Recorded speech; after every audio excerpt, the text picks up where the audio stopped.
आज 25 जून को भारतीय जनता पार्टी ने लोकतंत्र रक्षक को सम्मानित किया है। वहीं मुख्यमंत्री योगी आदित्यनाथ ने कांग्रेस पर प्रहार किया है और कहा कि सच्चाई तो ये है कि कांग्रेस को जब भी अवसर मिला है उन्होंने अनुसूचित जाति, जनजाति और पिछड़ी जाति के आरक्षण को समाप्त करने का हर संभव प्रयास किया है। अगर कांग्रेस का नेतृत्व तो ईमानदार होता तो अलीगढ़ मुस्लिम विश्वविद्यालय में उसने अनुसूचित जनजाति और पिछड़ी जाति के नौजवानों को प्रवेश में और नौकरी में आरक्षण क्यों नहीं दिया। इस्लामिया में प्राप्त होता है क्योंकि इनको कांग्रेस नेतृत्व में विशेष पर संचालित होते हैं, लेकिन उन विश्वविद्यालय में आरक्षण का लाभ अनुसूचित जाति, जनजाति, पिछड़ी जाति के नौजवानों को नहीं मिल पाता है। कांग्रेस के लोग युवा आरक्षण को समाप्त करने के नाम पर देश की जनता को गुमराह करने का काम करती है।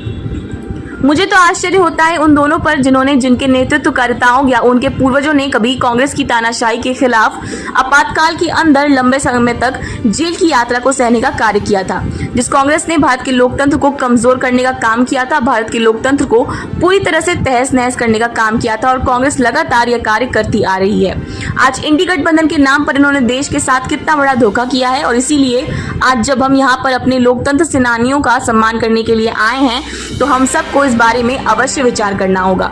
स्वतंत्र सेनानियों को अपनी जवानी को तत्कालीन सरकार के अराजकता का शिकार होने के लिए झोंकना पड़ा था। यह लोग चाहते हैं मौलिक अधिकारों को बहाल करने, इन सभी संविधान की आत्मा को स्थापना करने के लिए जो कार्य उस समय की तत्कालीन सरकार ने किया था। याद करिए, कांग्रेस भारत के संविधान की प्रस्तावना उसकी आत्मा कही जाती है, इन्होंने आत्मा को भी नहीं बख्शा। भारत के संविधान में 1975 की रात्रि में 2 शब्द नहीं जोड़े गए, समाजवादी और धर्मनिरपेक्ष शब्द यह उसी समय जोड़ने का काम किया था। भारत के मूल संविधान में शब्द कहीं नहीं है, लेकिन कांग्रेस के लिए भारत को अपमानित करने के लिए, भारतीय को सम्मानित करने के लिए, भारत को किस रूप में लांछित करने का कार्य करके भारत की आत्मा पर ही प्रहार करने का काम किया था। यह आज किसी से छुपा नहीं हुआ। आज इसलिए मित्रों, जब हम यहाँ पर उपस्थित हुए हैं तो इन सभी लोकतंत्र सेनानियों को देख करके मुझे बहुत देखकर किस रूप में प्रत्यक्ष और प्रत्यक्ष रूप से भारतीय जनता पार्टी को समर्थन करते हैं, सक्रिय रूप से भारतीय जनता पार्टी के साथ सहयोगी बनते रहे, उसके लिए आज भी ये लोग कार्य करते हैं। पद और प्रतिष्ठा की चिंता किए बगैर लगातार कार्य करते हैं और जब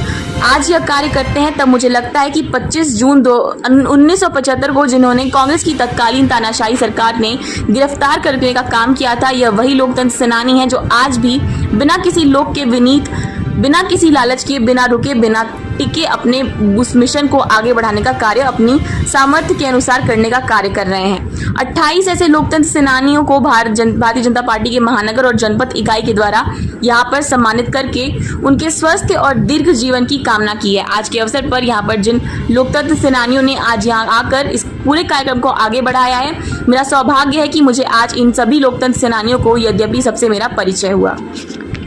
आज के इस कार्यक्रम में मंच पर उपस्थित भारतीय जनता पार्टी के प्रदेश के उपाध्यक्ष और विधान परिषद सदस्य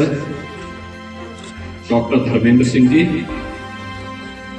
क्षेत्रीय अध्यक्ष श्री सहजानंद राय जी, हमारे विधायकगण गोरखपुर ग्रामीण से श्री विपिन सिंह जी, पिपराइच से श्री महेंद्र पाल सिंह जी, चिल्लूपार से श्री राजेश त्रिपाठी जी, सैजनवा से श्री प्रदीप शुक्ला जी, पूर्व विधायक और लोकतंत्र सेनानी श्री शीतल पांडे जी, महानगर महामंत्री श्री ओम प्रकाश शर्मा जी, जिला उपाध्यक्ष छोटेलाल मौर्य।